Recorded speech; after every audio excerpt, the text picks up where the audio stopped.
विधानसभा का चुनाव दिसंबर में आसन्न है और हमको लगता है कि अब झारखंड पावर हब हो चुका है। भारतीय जनता पार्टी के नेता, आसाम के माननीय मुख्यमंत्री हेमंत बिस्वा शर्मा जी ने जब आज रांची में आने का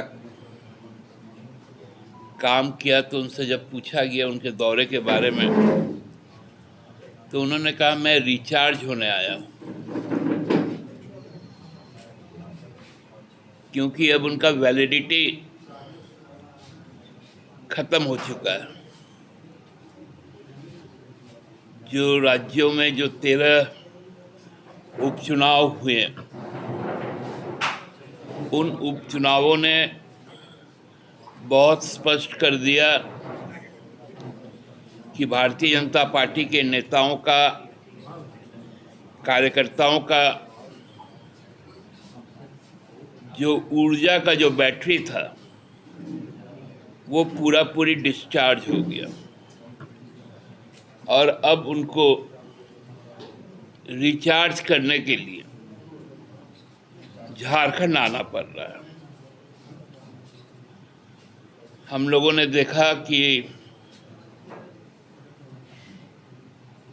देश के कई जगहों में बाढ़ है, कई क्षेत्र सुखाड़ है। उस वक्त में भारत के जो कृषि मंत्री हैं वो लगातार झारखंड के दौरे पर हैं। कृषि उनके लिए प्राथमिकता नहीं है। एमएसपी पर जब संसद में उनसे पूछा गया तो वो निरुत्तर हो गए और यहाँ आकर एमएसपी खोजने लगे। मतलब एमएसपी का मतलब मतदाताओं का समर्थन पत्र। यहाँ पर भी उनको एमएसपी नहीं मिलेगा।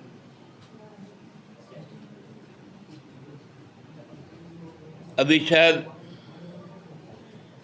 20 तारीख को भारतीय जनता पार्टी के केंद्रीय स्तर के नेता और इस देश के गृह मंत्री वो भी रांची आ रहे हैं। भाजपा नेताओं से जो सूचना प्राप्त हुई संवाद माध्यमों से कि वो टिप्स देंगे। अब टिप्स का काम नहीं चलेगा, अनतिक्रम चलेगा, क्योंकि जनता ने मन बना चुका है कि अब भारतीय जनता पार्टी का सफाया इस राज्य से होगा। पूरा देश का जो संदेश है उस संदेश के साथ झारखंड भी आगे बढ़ेगा। शासित उत्तराखंड में भी उनको दोनों उपचुनाव वहाँ पर हुए थे, वहाँ भी उनको शिकस्त मिली। 13 में से मात्र 2 सीटों पर सिमट गई।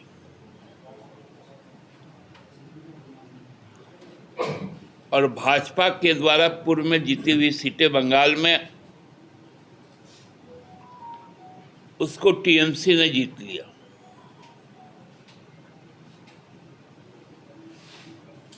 ये सच्चाई अब सबके सामने है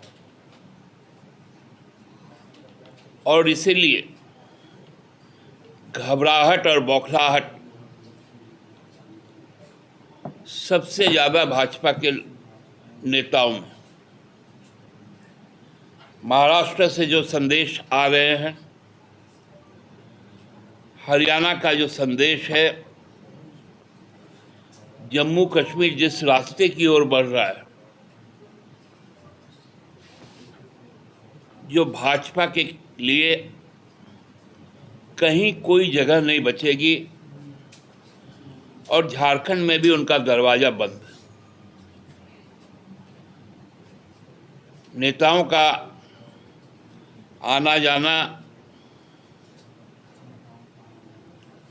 सरकारी संसाधन का उपयोग करना, क्योंकि जाहिर सा है कि कोई केंद्रीय मंत्री है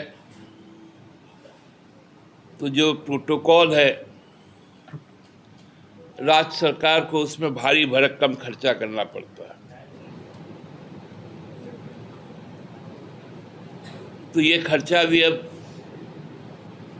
हमारी राज्य सरकार कर रही है, क्योंकि हम प्रोटोकॉल के तहत बंधे हुए लोग हैं। और हमको लगता है कि जो हमेशा की तरह भारतीय जनता पार्टी का एक लाइन है कि ज़्यादा से ज़्यादा सरकारी संसाधन का उपयोग करो और अपने राजनीतिक लाभ को गेन करो। ये जो चीज़ें हैं ये सही चीज़ें नहीं हैं। भाजपा के लोग आए, घूमे, और जो बार बार भ्रम की स्थिति पैदा हो रही है, जिस प्रकार की भाषाएं बोली जा रही है, हर बार उनके प्रदेश अध्यक्ष हर 2, 3, 4 मिनट में आधे घंटे में एक ट्वीट कर रहे हैं और ऐसी ऐसी घटनाओं पर ट्वीट कर रहे हैं, क्योंकि अब उनके पास मैदान में जाने का समय नहीं है। केवल बंद कमरे में बैठकर ट्वीट करना ही अब उनका रह गया।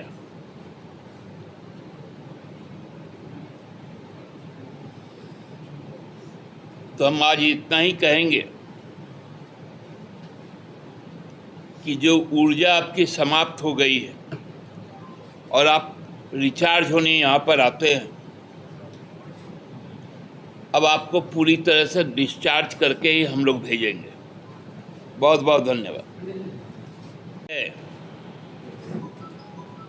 इसी भाषा के लिए तो उनको किराए पर यहाँ लाया जा रहा है।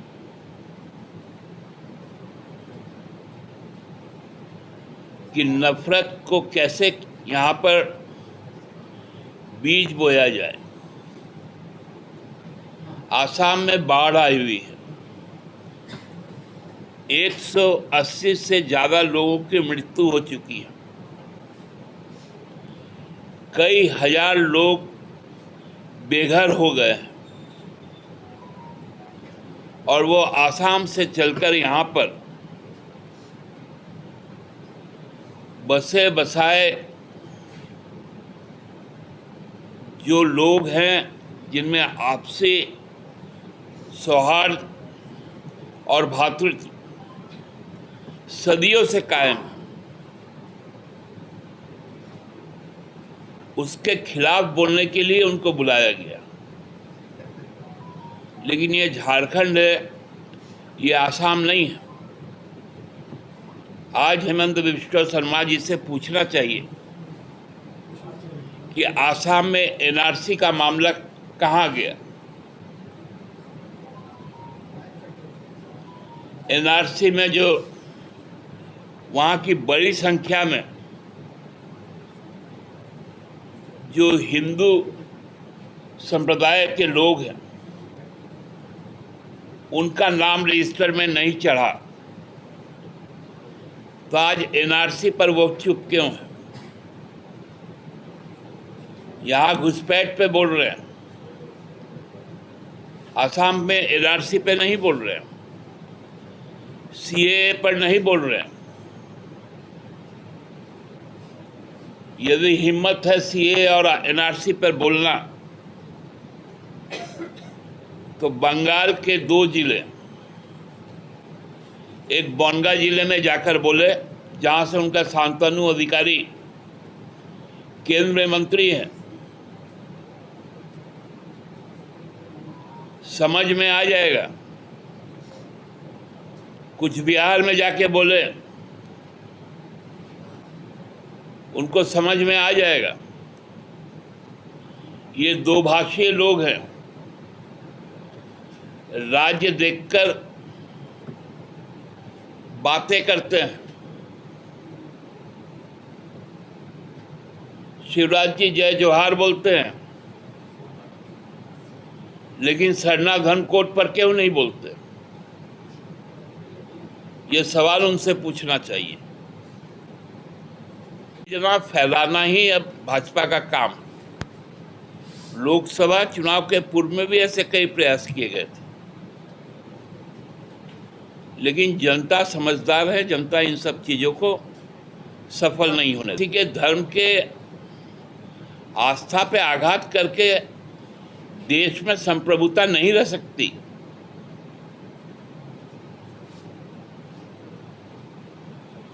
आप तो संविधान की हत्या दिवस मनाने वाले लोग हैं।